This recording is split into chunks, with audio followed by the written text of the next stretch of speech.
ni Bilyonaryo Master Hans Kua. Ito po ang horoscope ngayong araw ng Lunes, November 24. Para sa mga pinanganak ng Year of the Rat, uminom ng vitamin C at iwasan natin ang late night na mga snacks. Yellow at 4. Kay Ox naman tayo iwasan ang pagiging sobrang seloso mo. Wala ito madudulot na mabuti. White at 1. Kay Tiger naman tayo isang kaibigan ang manghihiram. Maging maingat sa pagpapautang. Blue at 8.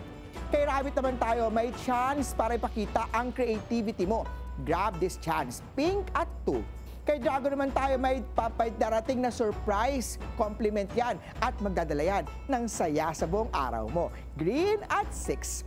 Kay Snake naman tayo mag-relax at magpainit ng katawan sa mainit din na paligo. Orange at 7.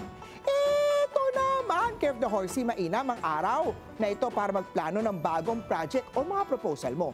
Brown at 3. Kay Sheep naman tayo para tiling malinis ang paligid upang makaiwas sa allergy. Silver at 5. Kay Monkey naman tayo may hindi inaasang development na magbibigay ng bagong direksyon. Gray at 9. Kay Rooster naman tayo makakakita ng paraan para kumita kahit weekend. Gold at 6.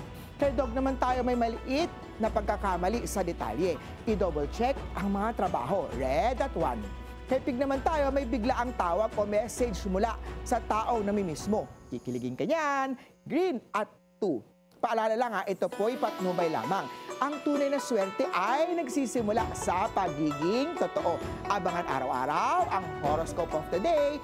Dito lang po sa Beautiful Day with me, Master Hans Kua.